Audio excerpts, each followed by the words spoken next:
Hello and welcome to NTV Wild Talk with me, Smriti Vidyarthi. Today we're coming to you from the incredible Karura Forest. Now we are back here sooner than expected, but there is certainly good reason for it.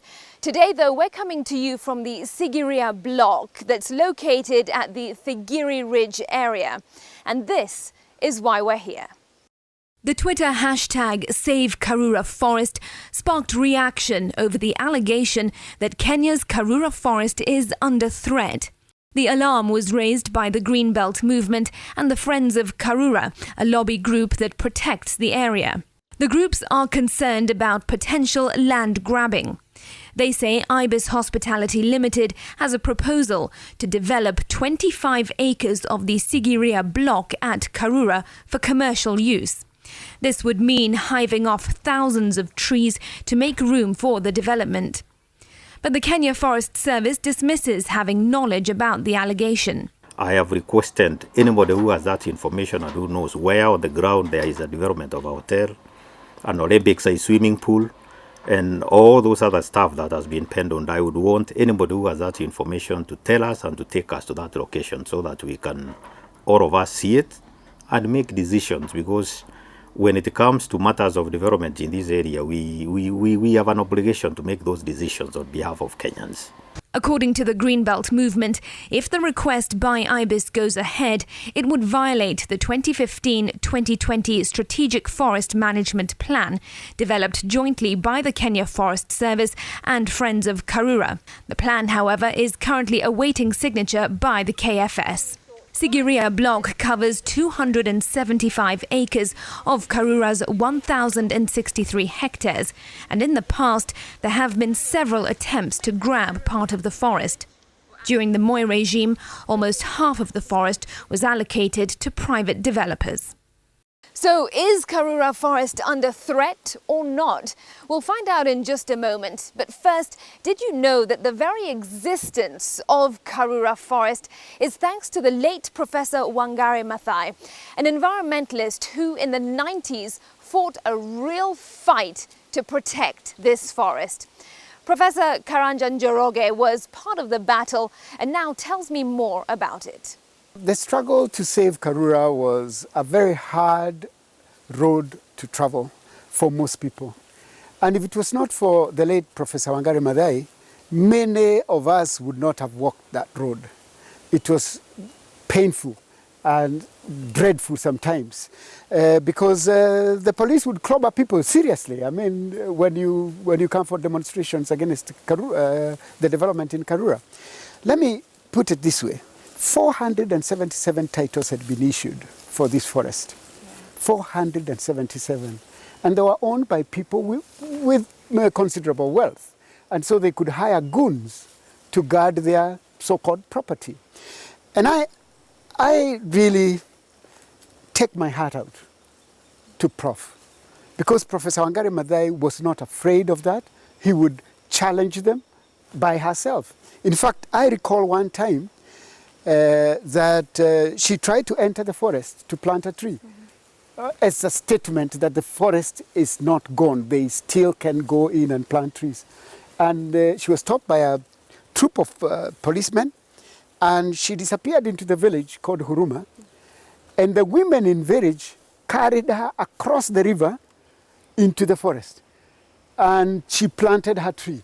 And the police thought they had already stopped her. So it's courageous. Courage is very important in advocacy work. You were part of the struggle, especially the last one. It was almost deadly. Tell us about that. It was deadly when I heard that she had come into the forest and got beaten by gangs, literally. I mean, it's on video. Yeah. You can see that. And she was bleeding, taken to the hospital and so on. We all got very mad, absolutely mad. And we mobilized even students from the University of Nairobi. The following day we came and burnt all the tractors and bulldozers and so on. So if that did not happen, if Prof had not taken that initiative, I can be sure that even majority of the young people who now joined her would not have been able to join. So it cost the blood of Professor Wangari Maathai to save this natural resource. Professor Wangari Maathai was indeed a passionate and dedicated environmentalist, but she too was a mother. Her daughter Wanjira Maathai now gets personal about Wangari. I traveled, fortunately, around the world with her and just went to all sorts of amazing places, but she would always refer back to, you see how beautiful the country we have is. So she, in a way, also helped me appreciate the beauty of our country. You know, grass is always green on the other side. You think somewhere else is better, but that, no, we are living in paradise, and that she really believed. Where did this passion come from for Professor Wangari Maathai? What was it that drove her?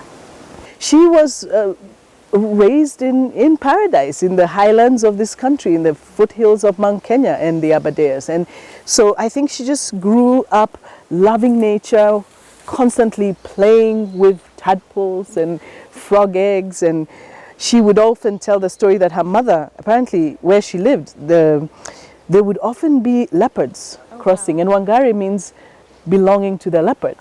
And so her mother always said that if you ever walking, because she did a lot of chores, she fetched the water and the firewood, and you meet a leopard, just tell it, I'm Wangari and you're Wangari. We have nothing to disagree about. So I think her life was colored with that sort of natural, the beauty of nature. But it just became a part of who she was. She was a scientist by training. She was teaching veterinary anatomy at the University of Nairobi. And so many people actually don't know that she wasn't an environmentalist by training. To begin with, it was a passion of hers, and understanding the connections. That's where it came from. I think it was part of her life. And that's why we were talking about the fact that children, making them love nature becomes a part. You can almost, Wangari Maathai is an example of a child who was made to love nature. And look what happened. And what was she like as a mother? Because we all know her as this powerful figure that went out to save the world. But as a mother, who was she? Well, yeah, you guys saw her as this person that we often didn't understand what you were talking about. One of the things I missed the most was she had a fantastic sense of humor. So we laughed a lot. And I remember even as a college student, I would often find jokes and I would send them to her because I knew she would laugh and laugh out loud. She loved life. She was just full of life herself, but she just loved to have a good time. And that was just the way she did. She made us go out and experience nature. She made us plant trees all the time. And we lived especially in South Sea where you don't have that much land to plant trees, but we every Earth Day we planted something. So in our house was known for, you know, if you were looking for Wangari Maathai's house in South Sea, you were just told follow the trees, and that's really where we were. So we felt we lived a normal life. Now I'm joined by three of my guests. They are Professor Judi Wakhungu, the Cabinet Secretary for Environment and Natural Resources, Professor Karanja Njoroge, the Chair of the Friends of Karura, and also Wanjira Maathai. She is the Chair of the Green Belt Movement. Thank you all so much for joining us this morning in Karura Forest. It's a pleasure to have you. First and foremost, Wanjira, is Karura Forest under threat? Well, that's what we want to know. That's actually the question that we are asking. I think there's been a lot of clarification to the effect that it's not, but a lot of that has been verbal and oral. So we would love to see some cut through the confusion and just once and for all put it to rest. Let's see a completely clear written clarification and a revocation, hopefully. That's the dream. And then we know for sure it's not at threat. Professor Karanja, why is there a concern in the first place that Karura Forest is under threat? Because of the work that has started with Professor Wangari Maathai, saving this forest. And the commitment of Kenyans across the board, from young people to older people, knowledgeable people to average community people, wanting this piece of real estate protected as a natural resources. Professor Wakhungu, the worry amongst several Kenyans is that there is going to be a development coming up very close to the forest, which essentially means hiving off some acres of this forest. You are in the position to tell us and answer the question, Is there something to worry about? There's nothing to worry about. This is a protected area, as you can see. There are very many claims, to people supposedly having titles within the forest, but that is not true. Anybody that claims to have a title within the forest, that is fraudulent and illegal. This is a protected area. Wanjira's concern is that the talk about the forest being protected or that there is no threat is that it's all very verbal. Is there anything in writing that says there's nothing to worry about? This is a protected area, and if you look at the laws of Kenya, a protected area stands as protected area. There's going to be no development in Karura. Wanjira, does that answer your question? Well, I think so. It does a little bit, but my concern is, and I think we are aligned on this. We are so grateful for the leadership that CS Wakhungu provides in the Ministry of Environment and Natural Resources. But the concern is in 2009 there was a tender, and that tender is in writing, it's formal, and we know how bureaucratic these tender processes are. And so to eliminate, I think just to cut through the confusion and really to support the work that you're doing, CS Wakhungu, it would be wonderful to see the corresponding documentation that invalidates that tender so that we can say once and for all, no, it's not. And we will be the first to put it up on our website and say, you know what, Karura is safe, and forget about that tender in 2009. Here is the revocation, the cancellation, the invalidation of that tender. Right now, we don't have anything. Professor Wakhungu, would that be possible to address that? Yeah, absolutely. I mean, that is possible. This is 2016, if I am correct. And we're talking about 2009, before some of us came into the office. We have a Forest Act 2005. There is no license that was issued to the tender proposal of 2009. Even then, there was no license. Nothing went forward. The forest is intact, as you can see. All right, well, that's good news. I just want us to listen in, though, to what the Kenya Forest Service had to say, because they, of course, held a press conference not so long ago addressing this issue. So let's listen in. EBs has approached the Kenya Forest Service to ask whether he could still have access, whether his application could be processed.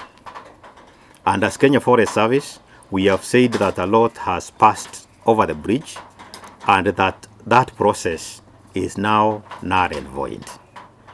But I have called for a meeting with him so that I can explain to him the new thinking and the new orientation of developments in Karura. All right, so that was the head of the Kenya Forest Service speaking on this issue. Professor Karanja, what do you make of what the head had to say? One thing that I must give to Kenya Forest Service, we have worked with them hand in hand in protecting this forest. I would be absolutely shaken if the same people who we have done so much work in protecting this natural resource would be the ones giving it away. So we've raised concerns. I've written to the director, myself, as the chairman of the Friends of Karura Forest, and I'm hoping soon I'll receive a written confirmation that in fact nothing like what we've had is going to happen in Sigiriya. Professor Wakhungu, with all those concerns, if anything were to happen, whose signature must be penned down? Well, I'll say the responsibility falls with me, and I'm not going to sign off on anything. We really applaud the CS for her stand on these matters. The problem is that when you make requests for information and it takes too long, people should not be shaken or shocked that people come out very strongly wanting to know what's going on. Wanjira, your mother, the late Professor Wangari Maathai, an incredible environmentalist, fought very hard to protect this forest and many, many other areas in Nairobi. Aside from that, why is it so important that we need to protect our forests? Why does it matter? We have a cloud that hangs over our heads as the human family, climate change. Kenya provides incredible leadership, and then there again, around the world, we are known for the leadership we provide in the Bond Challenge, for example, that was signed in 2011, in restoring our forests, because it is well established that forests are a critical element, a key ingredient for sustainable development and for survival, period. So we must protect our forests. In fact, for as Kenyans, and the CS can speak to this much more eloquently than I could, we have committed as part of our climate plans to up our forest cover to 10%. And we are going to reduce our carbon emissions by 30%. Nothing does that better than the sponge we call a forest. Absolutely. So that's the role that we play. But I want to add that it is equally rare that a city like Nairobi, one of the greenest cities in the world, we are proud of this city, to have a forest of this magnitude. It is the second largest urban forest in the world. That is a source of great pride, and we can't afford to lose it. Professor, speaking about forest cover, just recently President Uhuru Kenyatta traveled to Israel and he came back directing the Kenya Forest Service to find ways of increasing Kenya's forest cover.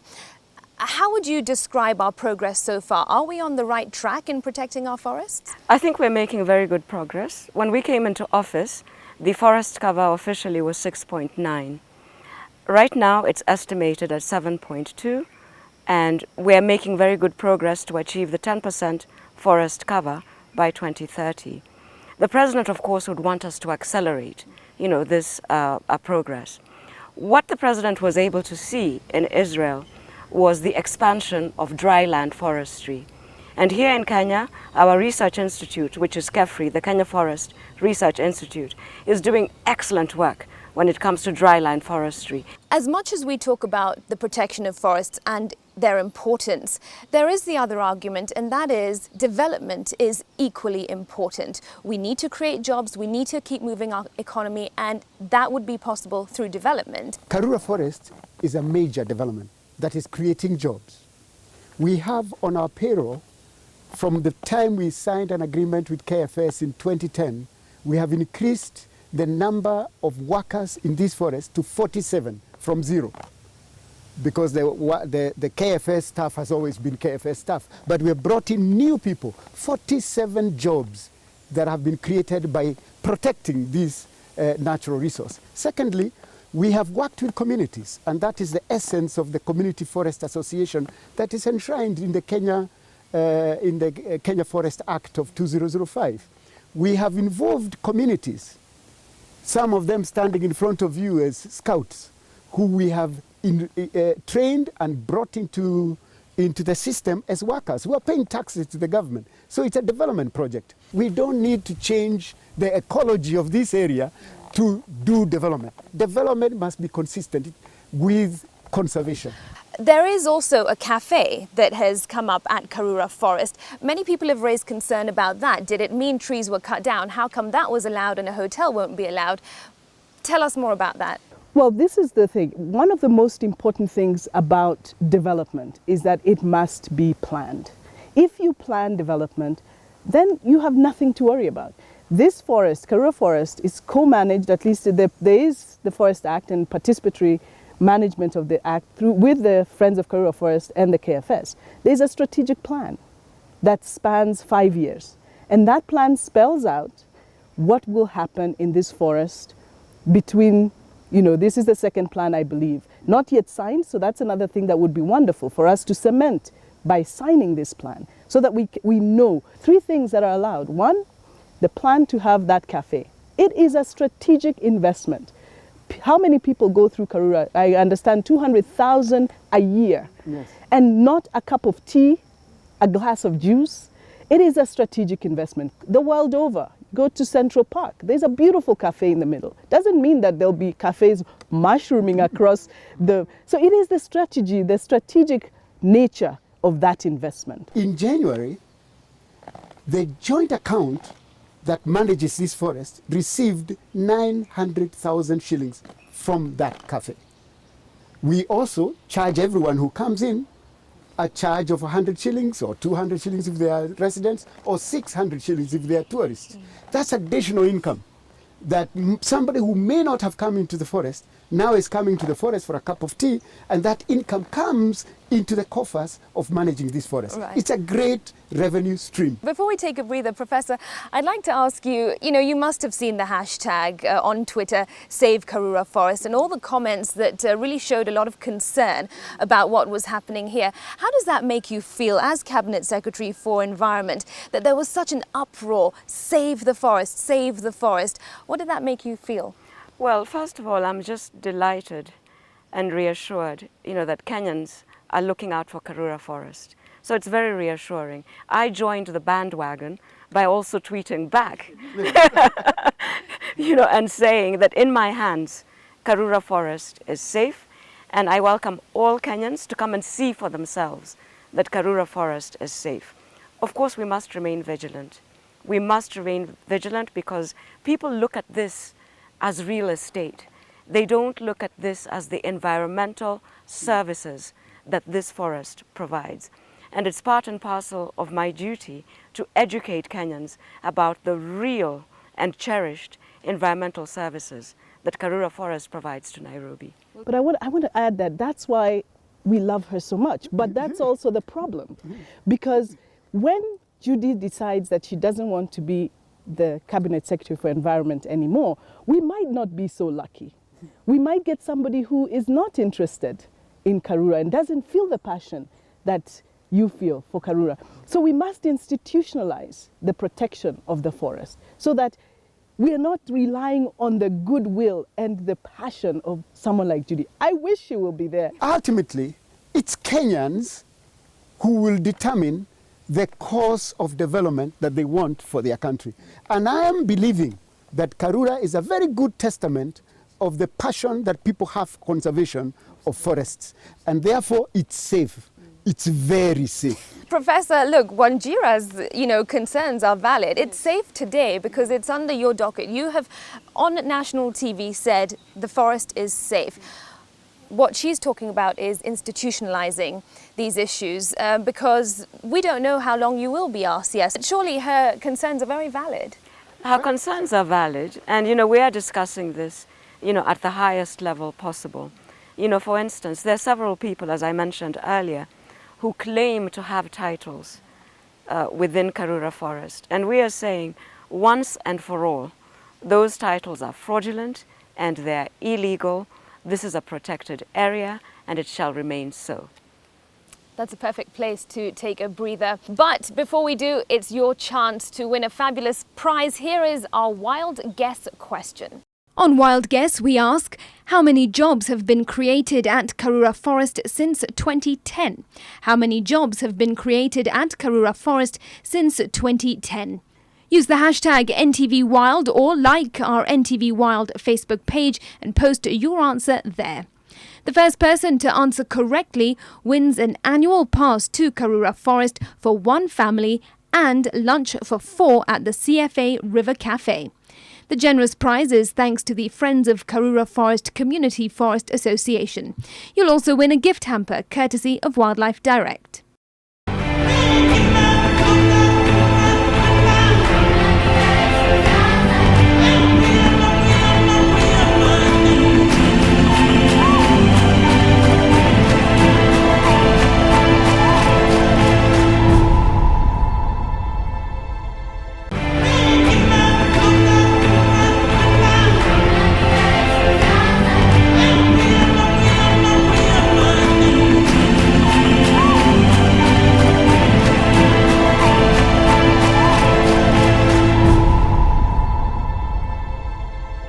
Welcome back to NTV Wild Talk, coming to you from the Sigiriya block here in the Karura Forest. But first, a reminder of our Wild Guess question.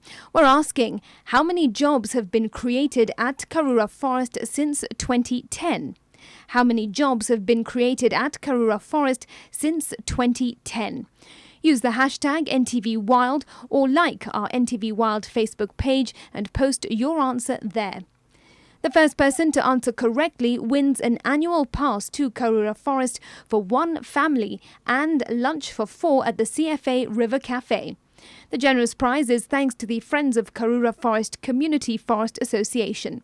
You'll also win a gift hamper courtesy of Wildlife Direct. My conversation with my guests continues. Professor, we were talking earlier about the importance of protecting Kenya's forests. There are, however, several threats to many of our protected areas in Kenya. Tell us more about how some of these forests are under threat. Well, we've talked about the example of Karura where we are, where, clearly people are claiming that they have titles, but we're saying that these titles are illegal and fraudulent. The case of Mau, is very well known, where there's a political problem and a historical ethnic problem. It's a tinderbox of sorts, but this is something that we are also sorting out. Our population is growing. The demographic transitions, within Kenya are growing exponentially. And certainly it means that our national parks and our protected areas are under threat, but we're doing everything that we can, to make sure that we leave them as pristine as we can. Wanjira, in your opinion, what should be done to manage these threats?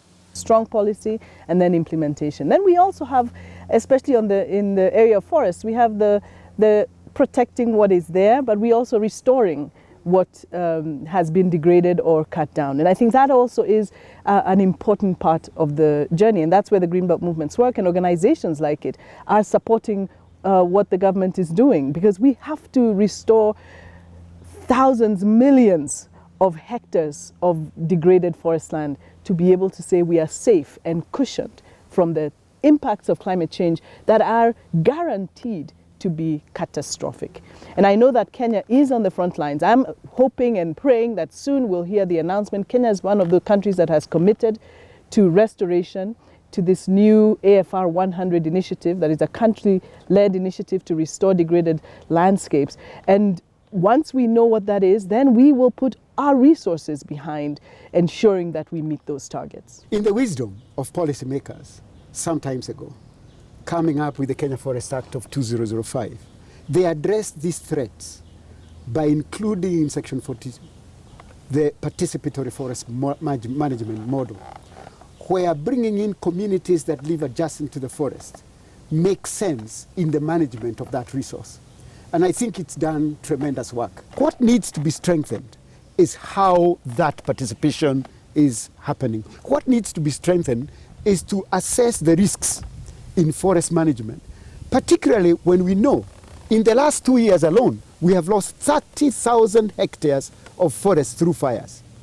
What risk assessments have we done in terms of forest fires? And how can we meet those risks and mitigate against them? The Prof has mentioned about Mau. If there is one depressing thing about Kenya forestry, it's the way majority of that forest was hived off in 1997 and 1995, 97, where almost 200,000 hectares were hived off and given to communities.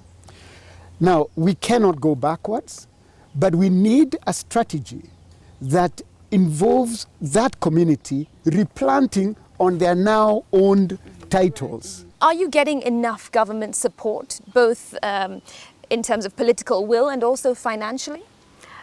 We have enough government support in terms of political will. Of course, budget is never enough. And so I spent a great deal of my time arguing for a greater budget.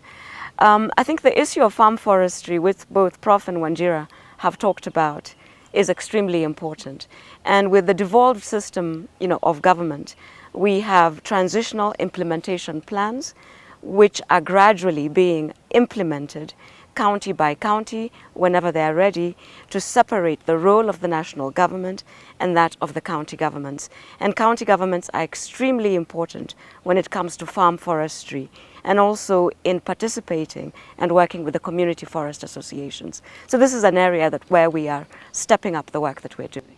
Wanjira, I'm curious to know, what do you think your mother, the late Professor Wangari Maathai, would make of the status that we're in right now? Well, I think she'd be very proud. There's definitely a lot more consciousness, passion. One of the things that she might worry about is that it's taking so long, and what's holding us back, and understanding what's holding us back so that we can get those barriers out of the way. I think one of the areas that we haven't done so well is in quantifying what's at stake. Because when we appreciate what's at stake, then maybe we feel the sense of urgency. And the one area that I know it happens so well is in health. When you have a health disaster, Ebola, I mean, SWAT teams, the investments are massive, and the focus to eliminate it, amazing.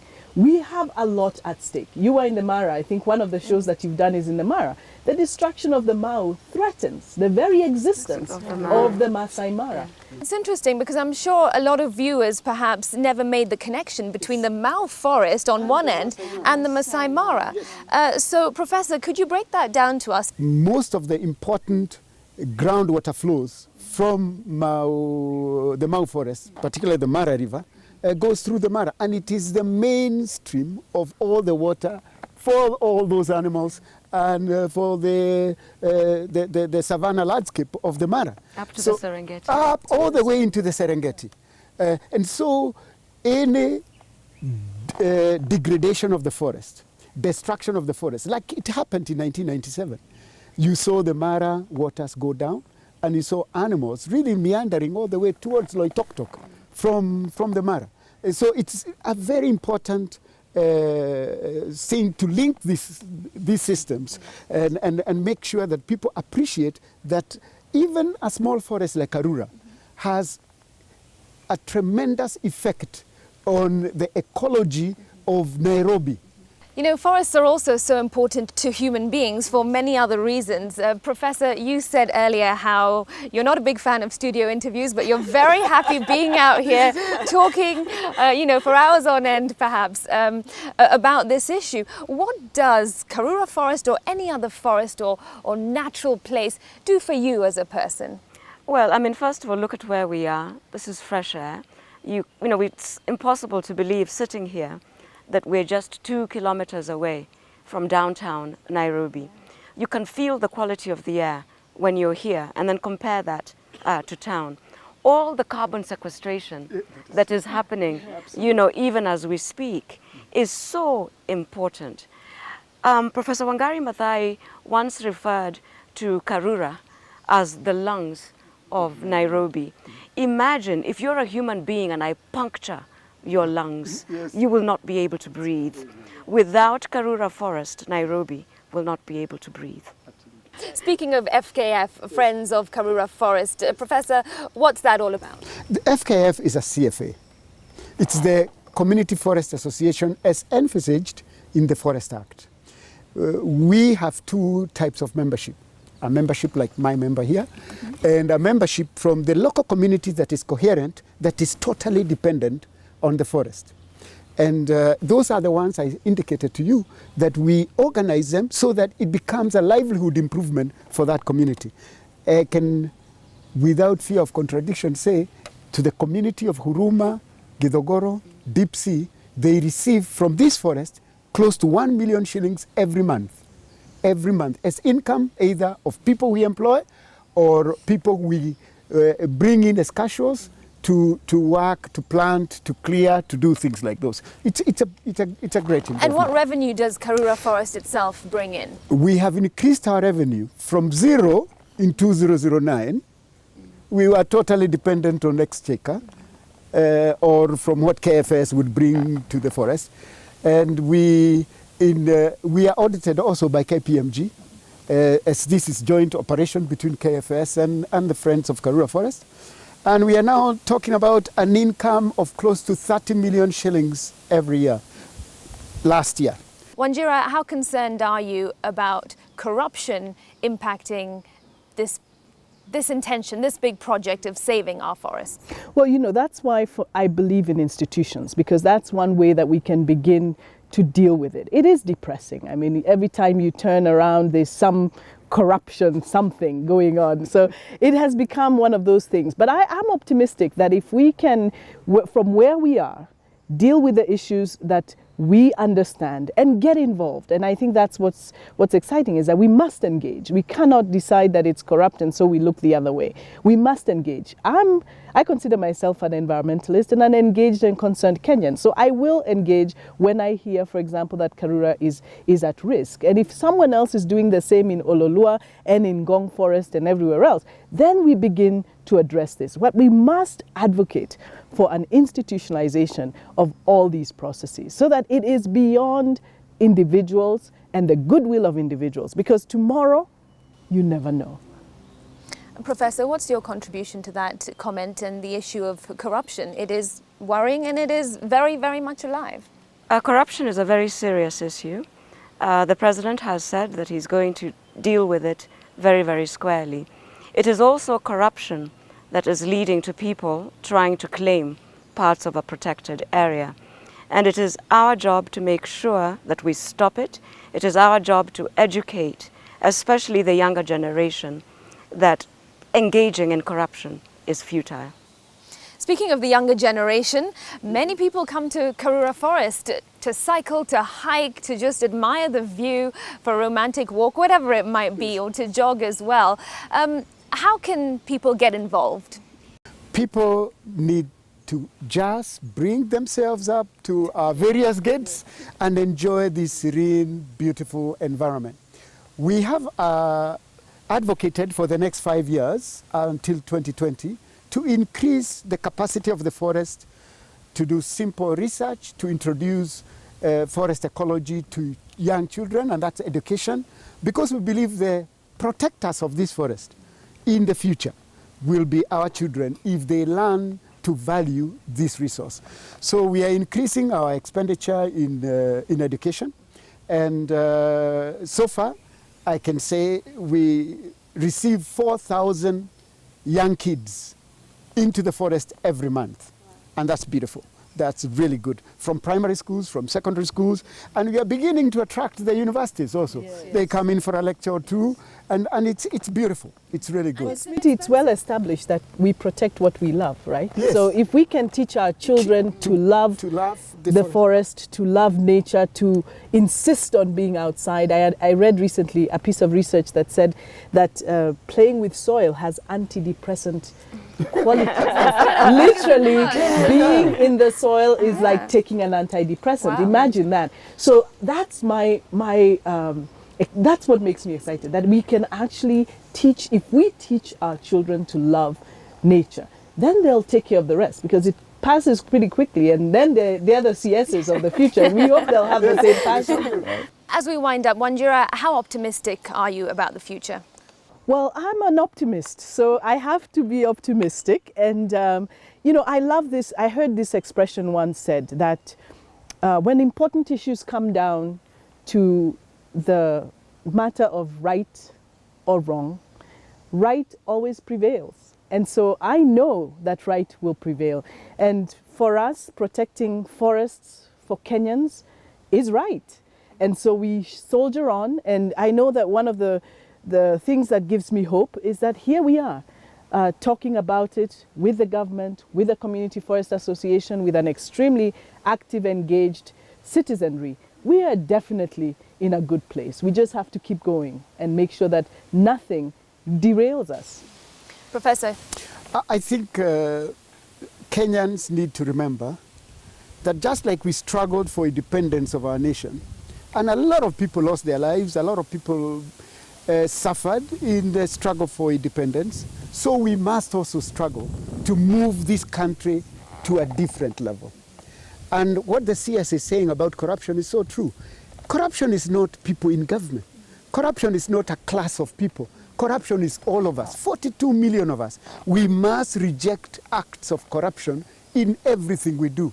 Equally, we must seek to develop those things that we believe in collectively, so that we have a collective vision of where we want to go. So, like Professor Wangari Maathai used to tell us all the time, stand on solid rock. And when you stand on solid rock, don't worry about the rest, because there you cannot sink. And I think when we stand on truth, and truth is Kenyans need to get up and smell the fresh air of the forest. And that means that they begin protecting it from the ground up.